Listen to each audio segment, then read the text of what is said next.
Well, we are starting the book of Numbers today, the fourth book of the Torah. In terms of time and how much time is covered in this, Genesis, it covers thousands of years of time through the course of that book. Exodus recaps, the hundreds of years as slaves. It recounts the lifetime of Moses, from his birth to when he's about 40 years old, when he leaves Egypt, to when he's about 80 years, when he returns, and then beyond. Numbers, we can look at and say it lasts, about 38, 39 years, because it starts right in the second year after the Exodus. So in the wilderness of Sinai, on the first day of the second month, in the second year, from the Exodus, from the land of Egypt, Adonai spoke to Moses in the tent of meeting. So in Numbers goes to the end of that wandering period, that wandering in the wilderness, the end of the generation that's alive at the beginning of the book. But what happens to that generation by the end of the book? There's only two left. They're all dead by the end of this book. All but Joshua and Caleb. Moses, he's at this point, he's at the end of the book, he's anointed Joshua to succeed him. They're starting to settle. The tribes on the eastern side of the Jordan had their territories assigned. And they're getting ready to cross the Jordan River and attack Jericho, which takes place in the book of Joshua. He says, these are the mitzvot. This is the end of the book. And the judgments that Adonai gave by Moses' hand to Bnei Israel on the plains of Moab at Jericho along the Jordan. So by the end of the book, they're ready. And of course, Deuteronomy is really just the last four messages, the last messages from Moses before they start crossing over. But in this part, one way to look at Numbers is this first section. There's four things in here I want to look at as far as for a wandering people. Four things that I think we can relate to. And right off the bat in chapter 1, right here in the beginning of this wilderness period, there are hundreds of thousands, millions of people here among the people of Israel. And when you're just one person among thousands, when you're just one person among millions, how many of y'all you realize you might think that you're anonymous or that you might go unnoticed? Right? When you talk to a lot of people about why they like going to big churches with thousands of people, one of the reasons is that they can kind of blend in. They can go in and leave and not ever be noticed whether they're there or not. Nobody's going to call them. Nobody's going to follow up with them. At least that's what happens at some of the times. And if you try to do that on purpose, you'll get what you want. We tend to notice when you're here, though, right? When you're not here, we tend to notice around these parts. But that happens, that sense of anonymity, that sense of being unnoticed, that happens a lot there where there's a greater population, where there's greater bureaucracy. The larger the government, the larger the population, the more of a number that you become, and the less of a person. You become a brick to be put into the wall. You become a cog in the machine, a cookie cutter piece, this nameless, faceless abstract that those that are making all the decisions, they can write you off. They can dismiss and not really think about who you are within the decisions that they are making. But right here in this beginning, we learn something different about God. Despite the vastness of the universe and all the things that demand the Creator's attention, you are never going to be just a number. You're never going to be just a number to Him.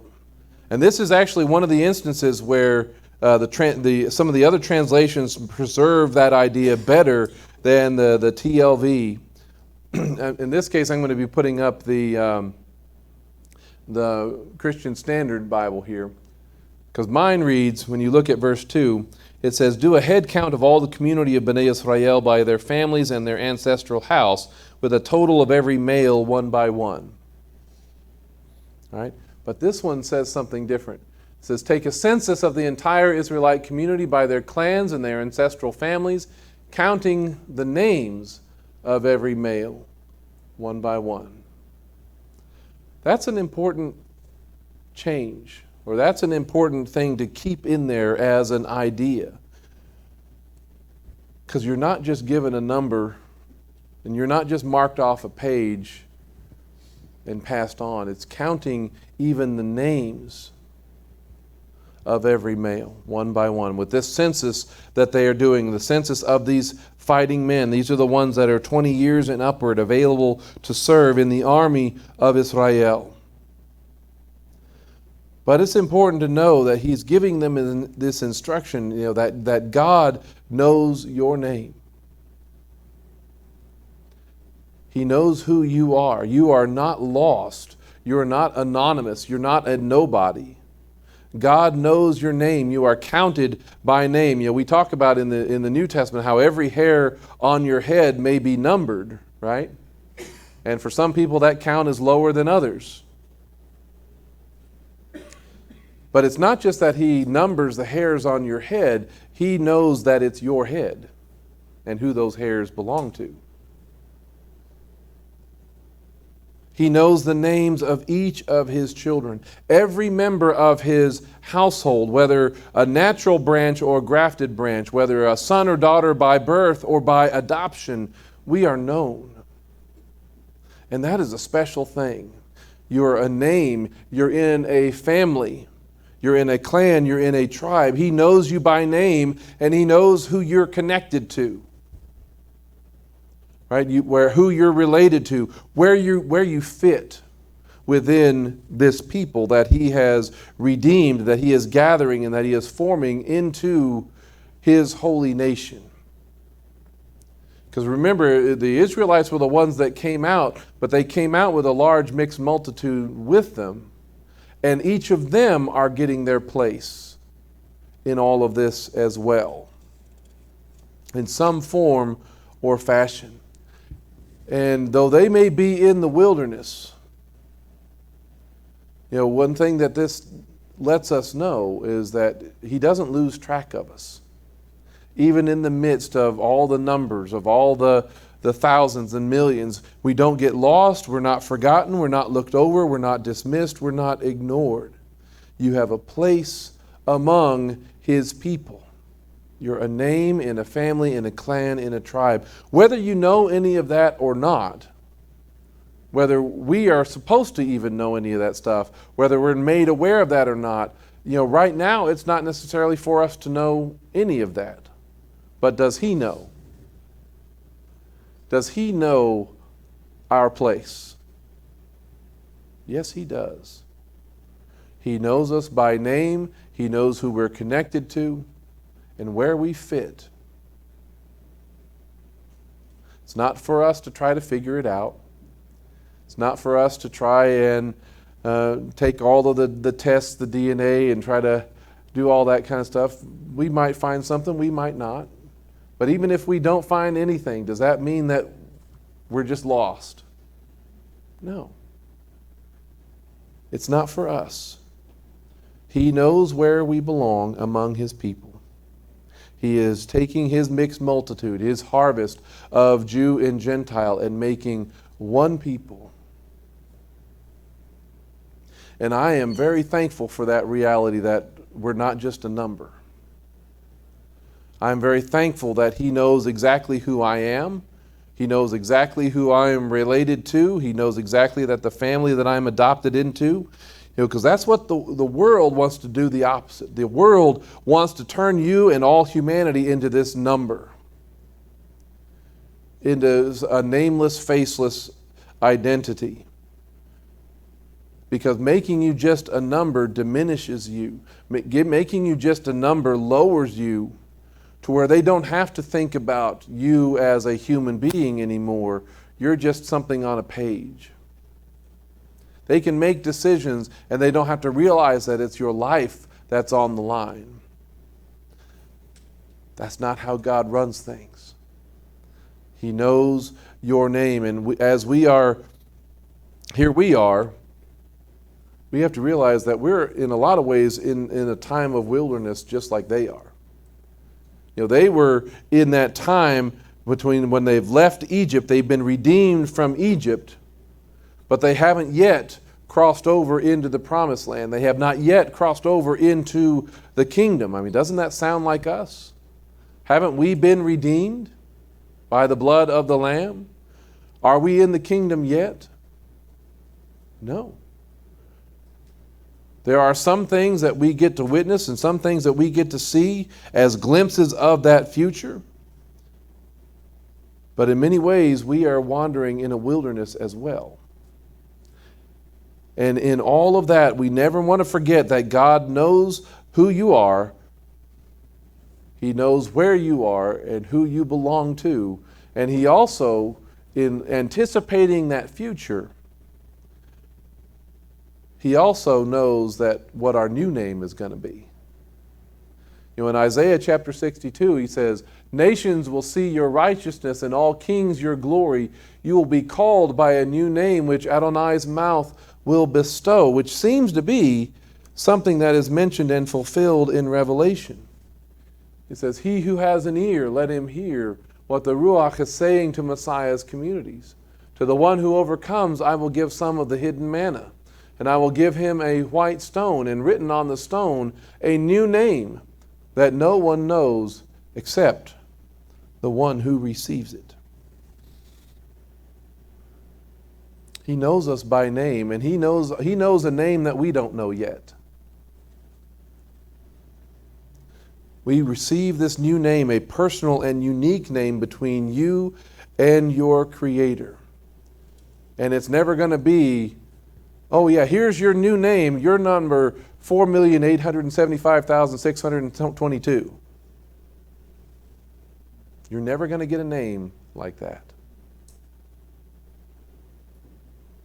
The great thing about when God gives us a name, when He gives His people a new name, He doesn't give you a name that diminishes you, does He?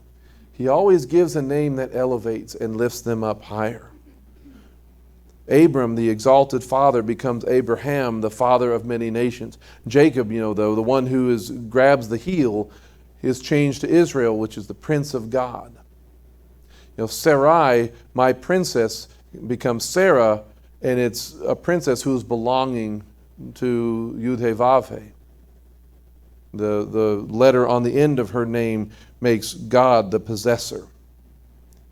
When God gives you a new name, it shows that you have humbled yourself under His hand, and He is lifting you up at the proper time. He is giving you a new status. He is giving you a new role and purpose greater than you were before, greater than we are now. That's what our new name is a representation of. This world is going to try to give you a number. This world is going to try to diminish you, but He wants to raise us up. You will never be a number to Him. The second thing we need to know, that while we are waiting in the wilderness, is that God has to be the center of all that we do. He has to be at the center of who we are as a person, as a family, as a community, as a fellowship, and who we're supposed to be even as a nation. God has to be at the center, at the heart of the camp, dwelling with His people. That's always been His heart's desire. The last Torah portion in Leviticus reminds the people about that. He says in chapter 26, He says, "I will set my tabernacle among you, and my soul will not abhor you. I will walk among you, and you will be your God, and you will be my people." Well, in Numbers, in chapter 2, God starts revealing what that's going to look like, and how they're even supposed to set up camp.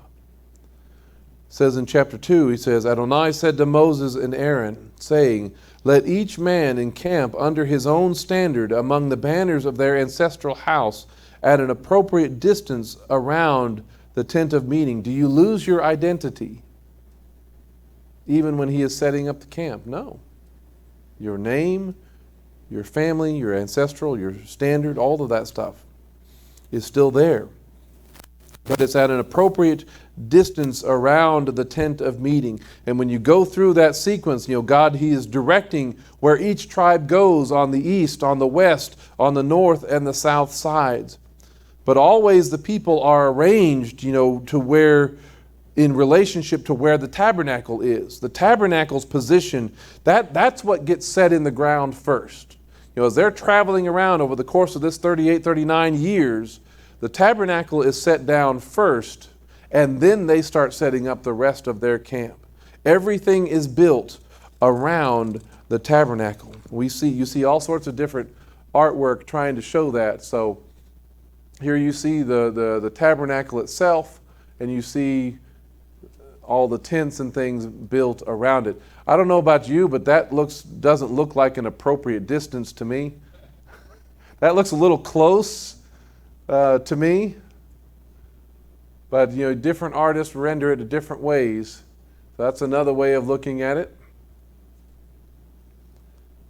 Some of them want to get extremely detailed because apparently everybody fits in a nice little box. I don't know how that works. But these are supposed to be like the standards and that everybody then lines up behind. But you see some will even look at it like that. Again, what's in the middle, the center of the camp, is God's presence. So regardless of how these things are depicted, the tabernacle is always the heart. What would happen if they tried to put something else here? Something other than God's presence, something other than the tabernacle at the heart of the camp? Would they survive? No. If we ever try to put something else in the heart of our camp, we're going to die, because nothing but Him belongs there. If anything else is in the center of our heart, if anything else but His presence is at the center or the focus of our fellowship, we're essentially committing idolatry. We put something else in a place that only He belongs. We're saying that we have another ruler. And what did Yeshua say about two masters? Can you have two masters? No. You're going to serve one and hate the other, right? You can only have two masters. We have no life if He is not our heart. We are ensuring defeat if He is not our heart. We won't experience His blessing if He is not our heart. If He is not the center of who we are and what we are doing, we're wasting our time because we're building around the wrong thing. So for us to survive in this time as we're out in the wilderness of now, between our redemption and the coming into the kingdom, if we're going to survive in any of this, He has to be our center. He has to be the one who directs our steps. He must dwell in our hearts by faith. And that's what He's building us into. He's building us into a community, a structure where He is the center. You'll recognize this passage. We say this quite often. Ephesians 2, he says, you have been built on the foundation made up of the emissaries and prophets, with Messiah Yeshua Himself being the cornerstone, the most essential piece. It's in Him the whole building being fitted together is growing into a holy temple for the Lord. In Him you also are being built together into what? Into God's dwelling place in the Spirit. There are all kinds of foundation stones, but the most important stone is Messiah. The cornerstone, as I understand things, the cornerstone is the one that has to be set down first or last? First. Because if that cornerstone's in the wrong place, then the whole building is off. What has to be set down first in the tabernacle? In the camp, the tabernacle has to be set first, and everything is built around that. The purpose of it all, is even of us, of all of this, is God's dwelling place. And He is fitting us together. He is growing us into this holy temple. So He is chipping away and cutting away all of the sin, all the sanctification that He's doing in our lives, is that so we will fit into our place correctly. The amazing thing about so many of these structures, the temple, how much cement and mortar did they use between the stones? 0. They didn't use any. They didn't have to, because they were cut so well. Everything was so rightly made that they fit in their place, and that's all that was needed. His dwelling place in all that we do should be our core and our center. And that's actually how Paul prays for us in the very next chapter. In chapter 3, he says, "For this reason I bow my knees before the Father. From Him every family in heaven and on earth receives its what? Its name. I pray that from His glorious riches He would grant you to be strengthened in your inner being with power through His Ruach, through His Spirit, so that Messiah may dwell where? In your heart, through faith." Your name in the center of who you are. When God is our heart, our center, everything else is going to start fitting better into place. That doesn't mean you don't have troubles. That doesn't mean you don't have problems. But if your house is built on the rock, what happens to it when the storms come? It can stand, right? When God is our heart, our center, we begin better able to accomplish our purpose. We're better able to know His will. But even then, when God is our center, He's going to start bringing more and more things under His control, under His authority, under His power. And some of the things and the ways that we do things, some of the ways that we organize things are going to start changing, aren't they? Because God is not a God of disorder or chaos. He is one of order. And my wife will tell you, if she's not here to confirm this, but she'd raise her hand quickly, I am not the most organized person. I don't know if anybody, y'all have noticed that. I'm not always the most organized. But when I start making Him the focus of things, does He bring order to the chaos that's going on in our minds sometimes? Even in the midst of the storm, can He bring peace? Can He bring a peace that passes understanding even when everything else is up in the air? Yes, He can. He doesn't let His people just flail around out there in this world. He is bringing order to things. He wants us to prove, He wants us to demonstrate our faithfulness even in the small matters. Because this is actually part of the third point, the third principle in all of this, that as He knows us by name, He must be the center of all that we are doing, but He also organizes and brings His people together in order to navigate through this wilderness. Out in the wilderness, God's people have to be organized, have to be partnered together to accomplish His purposes in order to move together. I hope you noticed in reading this portion that, as God puts Himself in the center, but then He organizes everything else, every placement, every tribe, every tent in a specific place.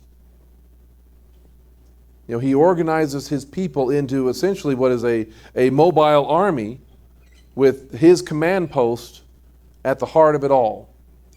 You know, in Numbers chapter 1, verse 52, it says, Bnei Israel will encamp, each man with his own camp, each with his own standard, according to their own divisions.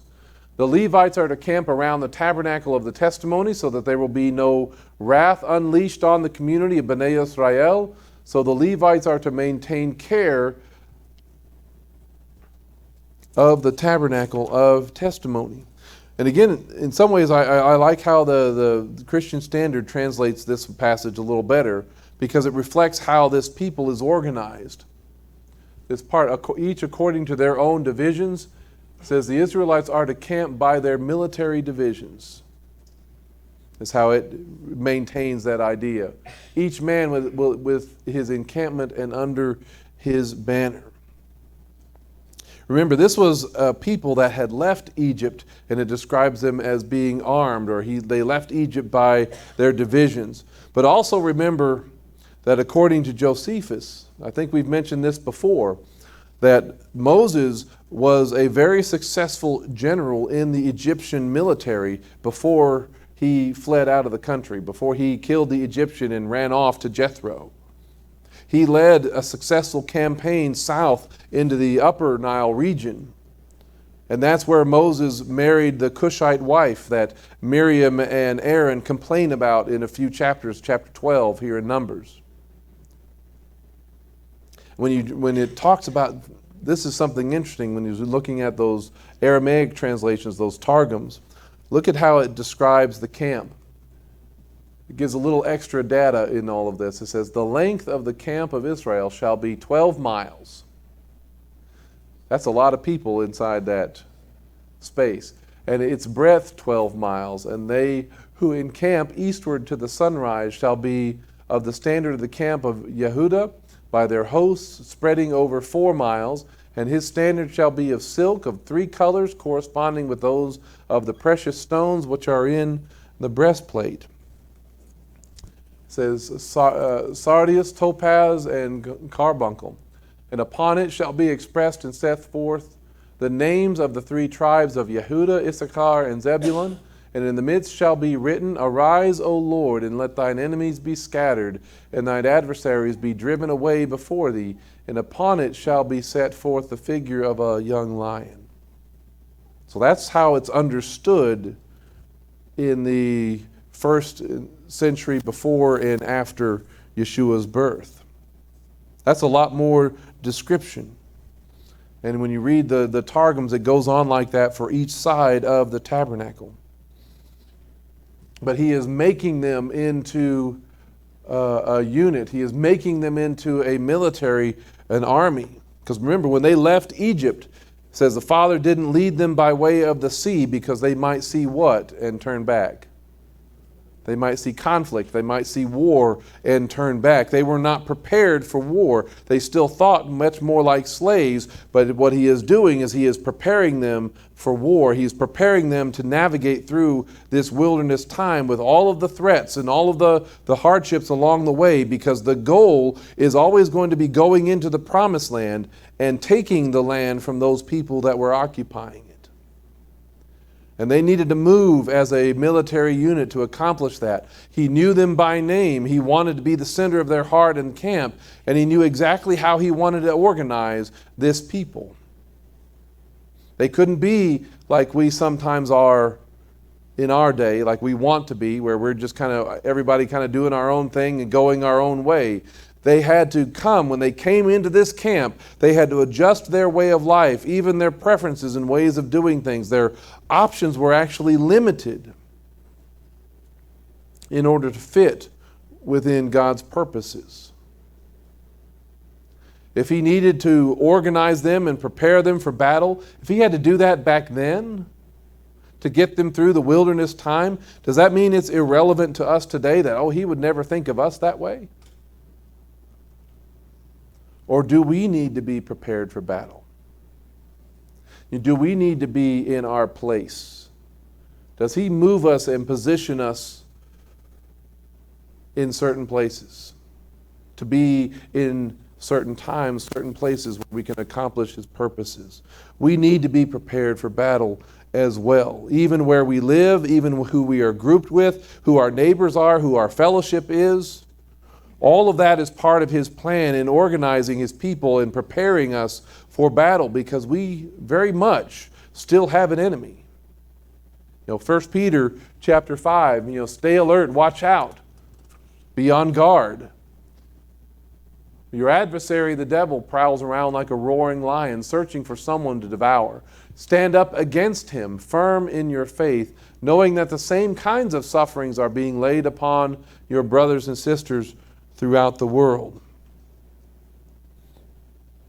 And he is willing, knowing that we have an enemy out there, knowing that we have an enemy that we're having to be on guard against, knowing that there is an enemy that we have to stand up against and resist. He provides even weapons for us and armor. We know this passage, Ephesians 6, be strong in the Lord and in His mighty power. Put on the full armor of God, and this is the purpose of it, so that you are able to stand against the schemes of the devil.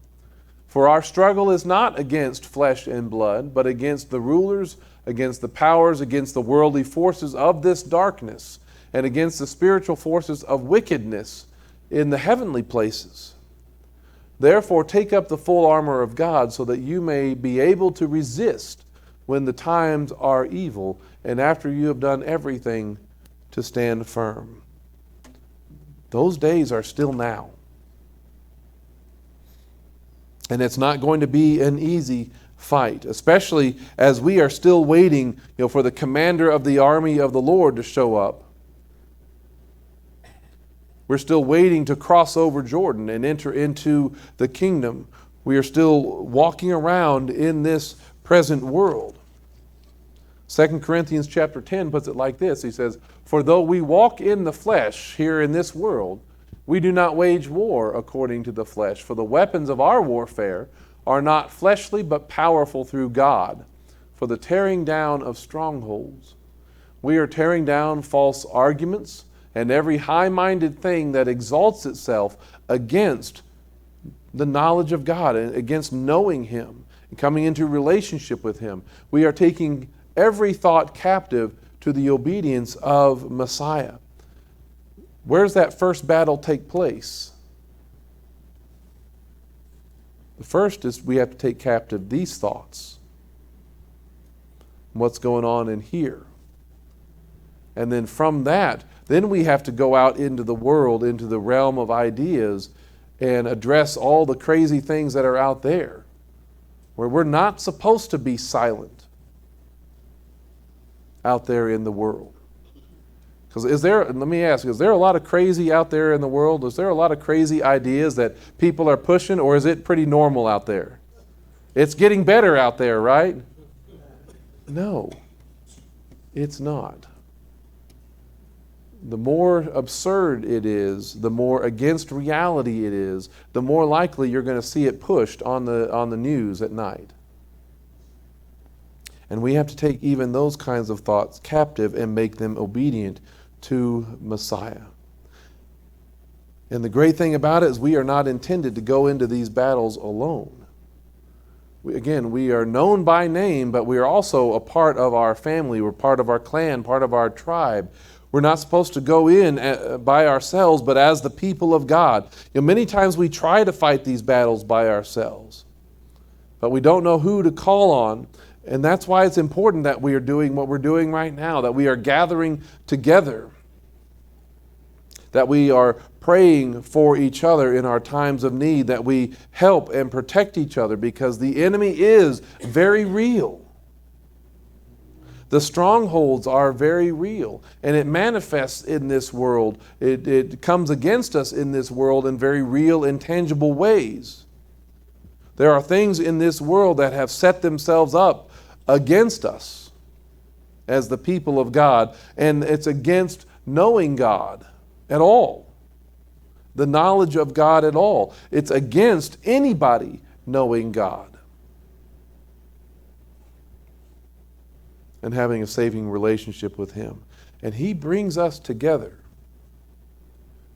in a fellowship like this to fight for his kingdom. It's another reason why we must not neglect the gathering of together, not neglect the synagogue. Most of you know this verse out of Hebrews chapter 10.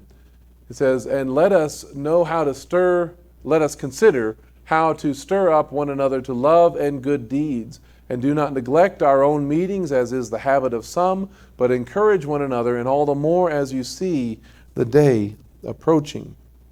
And I didn't get these up on a slide, but the word forsaking means abandoning, deserting, or leaving helpless.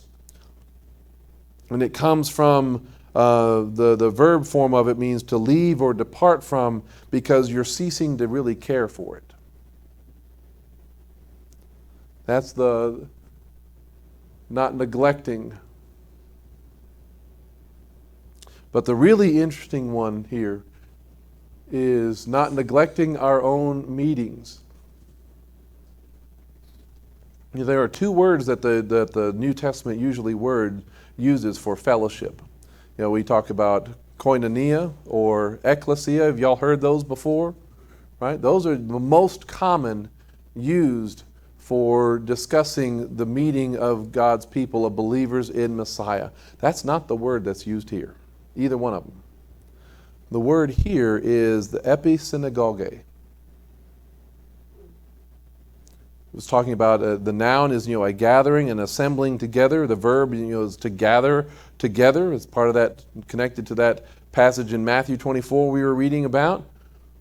But the epi is a preposition talking about upon, at, by, or on. But the second part of it, the synagogo, means to gather together, to collect, to bring together, even into one's home.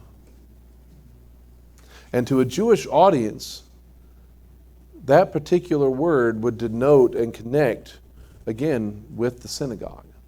They would make that connection directly. Do not forsake, do not neglect, do not cease to care for the synagogue and those who are in it. That's so much of what the book of Hebrews is about, is what do we do when we start getting kicked out of all of these places? Do we get mad at them and just kind of take our toys and go home? And he's like, no, as much as it depends upon you, what are we supposed to do? We're supposed to live at peace with all men, right? As much as it depends, if they're still letting you come, should you still be going? Yeah. That's so much of what the book of Hebrews is about. But we don't forsake, neglect, or cease to care for the synagogue and those who are in the synagogue, because it's in this fellowship, in this synagogue, that we are strengthened together as God's people, where we hear His word, where we hear His marching orders, where we train against the enemy, where we, as iron sharpens iron, so we sharpen each other and support each other. Our fellowship is supposed to be training for the battle. It's where we get our assignments and our roles and our positions that we're supposed to take, which is also here in the Torah portion. These four principles, He knows us by name. He's got to be the center. He organizes His people for battle. And then He assigns and defines our roles and our duties. Every tribe, every family group had their roles and duties. Many of them were in the fighting roles, right? They were the 20-year-old ready for battle. Because the war effort needed everybody. And all the tribes, committed their soldiers. All of them were counted by name, except for the Levites. The Levites weren't counted in all of that. They weren't counted for war. But that didn't mean that they didn't have duty. They didn't have work to do. When you look in chapter 1, he says this about them. He says, instead you are to appoint the Levites over the tabernacle of the testimony, over all its implements and all pertaining to it. They are to carry the tabernacle and all its utensils, tend to it, and camp around it. Whenever the tabernacle sets out, the Levites are to dismantle it, and whenever the tabernacle is pitched, the Levites are to set it up. But the commoner who comes near to it must be put to death. It says in chapter 3, then Adonai spoke to Moses, saying, gather the tribe of Levi near and appoint them to attend to Aaron the priest, the Cohen. They are to watch over duties for him and the entire community before the tent of meeting while performing the service of the tabernacle. They are to tend to all of the implements of the tent of meeting and the service of Bnei Israel while performing the service of their tabernacle. They're getting their assignments. For us as the people of God, His community, if He knows us by name, shouldn't that also indicate that He knows what He wants each of us to do? Yeah. He has a specific role and assignment for each one of us. And in coming together as community, as a fellowship, where we're able to really serve and prepare for His kingdom, we've got to be listening for His voice. We've got to be looking for our opportunities to serve. And here's the thing, it can't just be in the things that you like. It can't be just in the things that you prefer. Because yes, He knows us by name, but does He always take into account our opinions? No. Because when I heard the call into ministry, I tried to tell Him what I thought about the matter, and it didn't go over very well. I told Him, I'll do anything you want me to do except this particular thing, and it's what I'm doing right now. I would not have wanted this in my flesh. It cannot be the things that we just like or prefer or what we think that we are capable of. Because what does He do in giving us a new name? Does He say, okay, you're good where you're at? Or does He try to lift us up and elevate us? When He calls us to do something, He is usually calling us to elevate from what we think we can do, and He's going to call us to something more. And He doesn't ask our opinion or whether we're going to accept it or not, because you can look at just what happened to Korah, the son of Kohath. Because they were given a task. They were given a very important one, a noble one. He says the prince of the ancestral household of the Kohathites was Elizaphan, the son of Uzziel. They were responsible for the ark, the table, the menorah, the altars, the implements of the sanctuary used in service with them, the curtain, and all involved with its use. Does that sound important?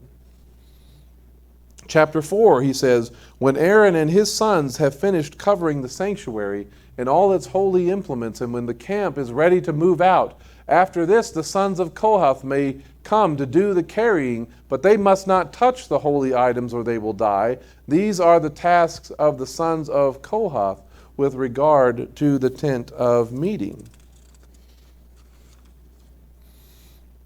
But Korah wasn't satisfied with that. Maybe he thought a little too highly of himself. Maybe he thought he was smarter than that. Maybe he thought the work was beneath him, to the point that he ended up leading rebellion against Moses.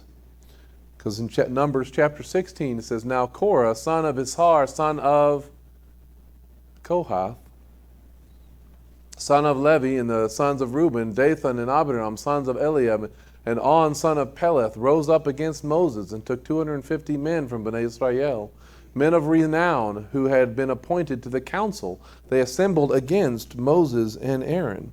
Now, do y'all recall how that turned out for Korah and his family? Did it go well for him when he was rejecting the assignment that God had given him? That's an important lesson. When God reveals His will to you, what He wants you to do, it's a dangerous thing to reject it and try to do something else. That doesn't have to be the case for you and for me. Again, if He has revealed what He wants you to do, then do it. Don't wait for somebody else to tell you. If God has revealed what He wants you to do, bring it to the community, the fellowship. We'll talk about it, coordinate it within what God is already doing, and maybe help refine it, maybe make it better. Work how to do all of these things, because we need everybody accomplishing God's purposes in their lives, especially if we are going into battle against the enemy. Especially as we are here in the wilderness, waiting to cross over into the kingdom. Because the waiting is hard, isn't it? The waiting can be very discouraging. The waiting can be frustrating. The waiting can be confusing. That's why trusting that He has a plan is so important, that these 4 things are so important, that He is organizing and preparing His people. That's so important, that making Him the center of who we are and what we do is so important. And that's why, despite of all the discouragement, frustration, and confusion, that's why it's so important to hold on to the truth that He knows your name. That He knows who you are and what's going on. That you're not forgotten, that you're not out of place, that you're not just a number, that you're just going to kind of blend in and away from this world. We need to hold on to that truth as we are wandering around in this wilderness. He knows us. He is organizing us, and He is preparing us for His kingdom. And when we get there, it's going to be a glorious thing. Amen.